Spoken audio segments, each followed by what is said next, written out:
Hello friends चर्चा करते हैं HPTGT आर्ट्स कमीशन की कट ऑफ के बारे में।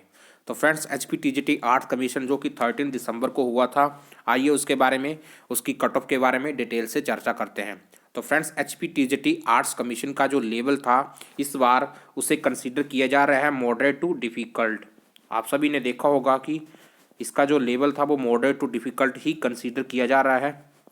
कारण ये है कि इसमें बहुत सारे क्वेश्चंस ऐसे थे इस बार जो कि मॉडरेट लेवल के थे, ठीक है। और जो इजी जो क्वेश्चंस पूछे गए थे जो कि हर स्टूडेंट आराम से कर ले रहा था, वो अप्रॉक्सीमेट 20% के आसपास क्वेश्चन ही ऐसे थे जो कि स्टूडेंट आराम से कर ले रहा था। बाकी क्वेश्चंस ऐसे थे जो कि टाइम टेकिंग थे और से मॉडरेट कैटेगरी में कंसीडर किया जा रहा है। और इसमें से कुछ ऐसे भी क्वेश्चंस थे जो कि डिफ़िकल्ट कैटेगरी के थे, और ऐसे जो थे वो 20 से 30% के आसपास क्वेश्चंस थे जिनको कंसीडर किया जा रहा है डिफ़िकल्ट कैटेगरी में। तो ये जो क्वेश्चंस थे, सबसे पहले चर्चा करते हैं हम हिस्ट्री के बारे में। तो फ्रेंड्स, जो हिस्ट्री का जो पोर्शन इस बार पूछा गया था वो पूछा गया था मॉडरेट टू डिफ़िकल्ट ही। आप सभी ने देखा होगा कि बहुत सारे क्वेश्चन थे जो कि टाइम टेकिंग थे। अगर आपने डिटेल से भी पढ़ा है तब भी ये जो क्वेश्चन थे ये टाइम टेकिंग थे। कारण ये थे कि इसमें ऐसे क्वेश्चंस नहीं पूछे गए थे जो कि डायरेक्ट निकल जा रहे थे, और बहुत सारे क्वेश्चंस टाइम ले रहे थे। तो ये जो टॉपिक था हिस्ट्री का, ये मॉडरेट टू डिफ़िकल्ट लेवल का ही कंसीडर किया गया है। इसके अलावा हमारे पास चर्चा करते हैं ज्योग्राफी की। तो इस बार ज्योग्राफी भी आसान नहीं थी और इसका भी जो लेवल था वो मॉडरेट टू डिफ़िकल्ट था। और जिन जिन स्टूडेंट ने 10 से 12 क्वेश्चंस इसमें ठीक किए हैं तो उनके लिए ये काफ़ी बढ़िया पोर्शन माना जाएगा। और हिस्ट्री की बात करें तो हिस्ट्री में भी जिन जिन स्टूडेंट ने 10 से 12 के आसपास क्वेश्चंस ठीक किए हैं तो उनके लिए ये काफ़ी अच्छा पोर्शन माना जाएगा। चर्चा करते हैं हम इकोनॉमिक्स और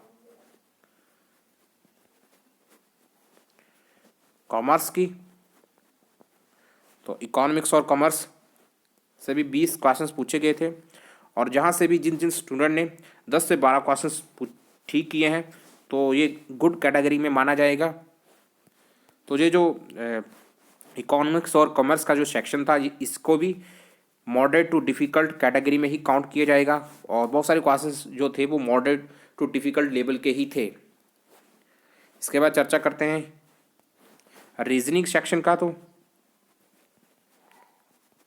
जो इस बार की जो रीजनिंग थी वो इजी थी,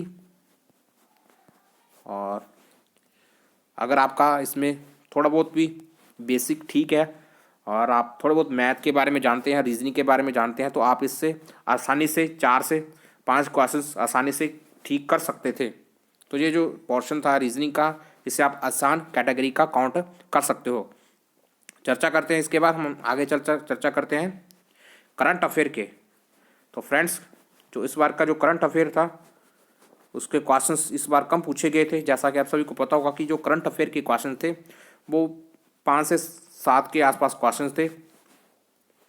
तो ये भी क्वेश्चंस इजी टू मॉडरेट ही आप कंसीडर कर सकते हो, ठीक है। इसका जो लेवल था वो इजी टू मॉडरेट ही था। इसके बाद हम चर्चा करते हैं आगे इंग्लिश की।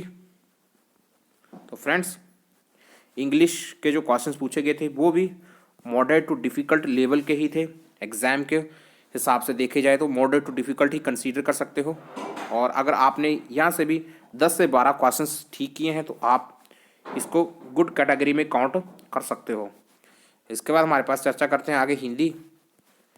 तो हिंदी भी इस बार इतनी आसान नहीं थी जितनी आप समझ रहे हो।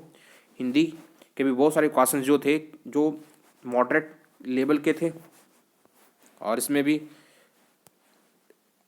8 से 10 क्वेश्चन जो थे वो इजी आए हुए थे। बाकी जो 10 क्वेश्चन थे वो मॉडरेट टू डिफ़िकल्ट लेवल के ही थे।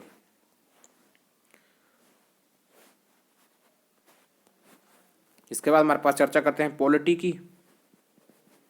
तो पॉलिटी भी इस बार आसान नहीं थी। आपने देखा होगा कि पॉलिटी में भी बहुत सारे क्वेश्चन थे जो कि टाइम टेकिंग थे, ठीक है। ऐसे नहीं थे कि आप डायरेक्ट आंसर को देखो और उसका डायरेक्ट आंसर निकल जाए।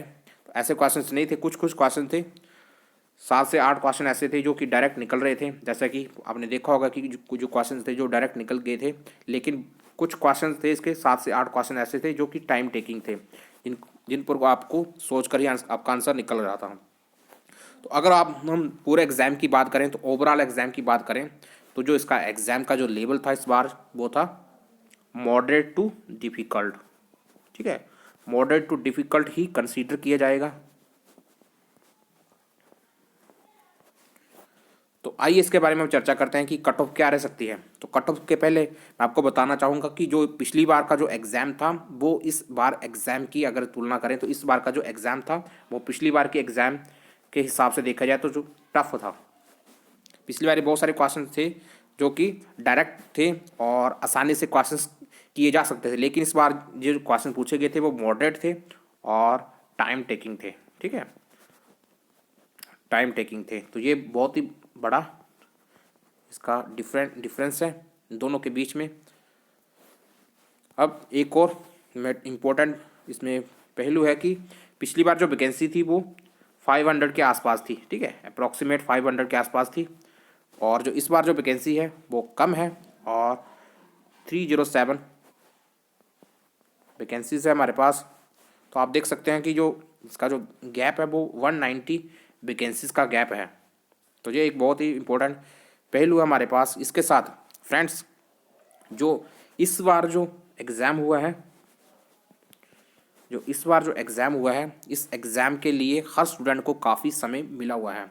आपने देखा होगा कि ये जो एग्ज़ाम है 10 से 12 मंथ का टाइम हर स्टूडेंट को मिल चुका है। आपने देखा होगा कि ये जो इसकी नोटिफिकेशन आई थी वो फरवरी मार्च में आई थी, और जो एग्ज़ाम हुआ है वो हुआ जा कर के दिसंबर मंथ में। तो इतना टाइम किसी भी एग्ज़ाम के लिए मोर देन सफिशेंट होता है। और कुछ स्टूडेंट ऐसे भी थे जो कि नोटिफिकेशन से पहले से तैयारी कर रहे थे। तो नेचुरल है कि बहुत सारे स्टूडेंट ऐसे हो गए जो कि 1 से 2 साल की से तैयारी कर रहे थे और उनकी तैयारी का लेवल अच्छा भी था। तो इन सभी पहलुओं को ध्यान में रखते हुए इसकी जो कट ऑफ है इस बार वो ज़्यादा जानी चाहिए। ठीक है, ज़्यादा जानी चाहिए।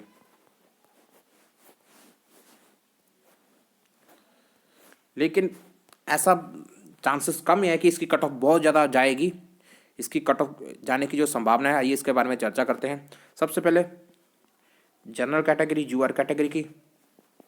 तो जनरल कैटेगरी की जो इस बार कट ऑफ होगी डॉक्यूमेंट वेरिफिकेशन के लिए, वो भी हम इस बार मान के चलते हैं 45 से 49 के बीच में ही इसकी कट ऑफ जाएगी यूआर कैटेगरी की।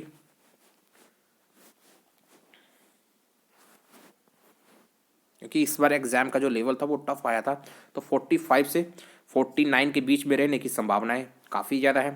कहीं ना कहीं आप इसको कंसीडर कर सकते हो 45 से 49 के बीच में, लेकिन इससे कम भी जा सकती है। ठीक है, इससे कम भी आप मान सकते हो -3। ठीक है, -3 -+3। ठीक है, 40 -+3 का मतलब अगर हम यहाँ से 45 कंसिडर किया तो 40 42 और यहाँ पे 52। ठीक है, तो ये हमारे पास इसकी कंसीडर होगी 45 49 के बीच में जाएगी, इसकी संभावना ज़्यादा है। और अगर इससे कम हो जाएगी तो आप मान के चलिए 42 43 तक जाने की संभावना भी है। ठीक है, 45 से कम भी जा सकती है। ठीक है, 42 43 42 43 44 तक भी जा सकती है, लेकिन इससे ज़्यादा नहीं जाएगी। ठीक है, 45 और 49 से ऊपर जाने की संभावना बहुत ही कम है, और 42 43 44 के आसपास या 45 के आसपास ही जाने की इसकी संभावना है। तो ये इस कैटेगरी का जो जूअर कैटेगरी को आप कंसिडर कर सकते हो। अब हम चर्चा करते हैं ओबीसी कैटेगरी की। ठीक है, ओबीसी कैटेगरी, तो ओबीसी कैटेगरी की जो कट ऑफ है इस बार वो इतनी जाने की संभावना है 42 44। एससी कैटेगरी की चर्चा करते हैं तो एससी की हमारे पास 30 7 से 41 के बीच में जाने की संभावना है। ठीक है, अब चर्चा करते हैं एसटी कैटेगरी की।